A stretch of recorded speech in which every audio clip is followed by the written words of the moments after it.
Rumah gua itu lantainya tingkat 1 sama 2. Terus dicampur sama catering juga ini. Jadi ada horor-horornya gitu. Tapi ya nggak serem juga. Biasa aja, biasa aja. Dan pas hari itu setengah 12 gua nggak bisa tidur. Dan akhirnya nelfon bapak gua untuk nemenin tidur di telepon. dan akhirnya gua ke bawah. Dan di bawah turun tangga itu depannya musola kecil-kecilan, ada tempat air wudhu. Belok kanan langsung ke ruang tamu. Dan pas gue turun, lihat ke kanan ada putih-putih anjing, bayangan.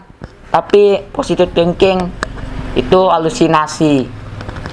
Jadi ya gitulah. Akhirnya gue manggil nenek gue hampir belum tidur.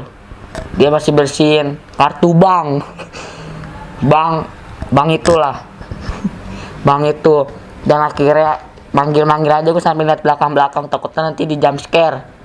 Kan gak lucu. Malam-malam pengen tidur di jump scare.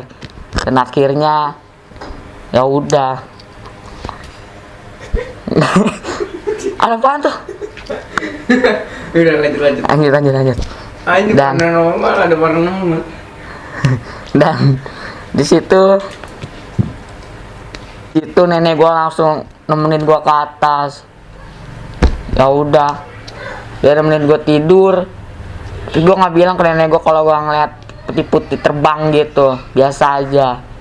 Ya akhirnya nemenin tidur. Sejenak tidur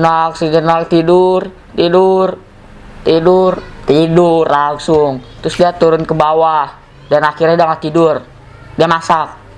Dah, tak kedua ada lagi nih.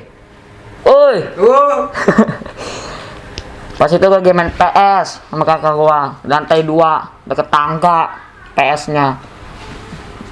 Lagi main cup berdua nih, nyelesain misi main PS 2015 nih. Ya udah main berdua di situ sampai jam 1 malam. Pas banget jam setengah 2 di tangga luduk. Suara pertama ya masih biasa tikus soalnya. Tikus. Suara kedua ya gitulah, ketawa tapi masih biasa. Suara ketiga itu menyeramkan. Dia jalan pelan-pelan akhirnya kabur ke kamar masing-masing. Padahal kamarnya sebelahan, bukan satu kamar aja, mas bisa kamarnya masuknya. Dan ya udah, PS dimatiin sampai pagi jam 6 rusak tuh PS langsung, nggak bisa dipakai lagi. RIP PS. PS apaan? PS 2. Ya udah segitulah. Ya udah segitu.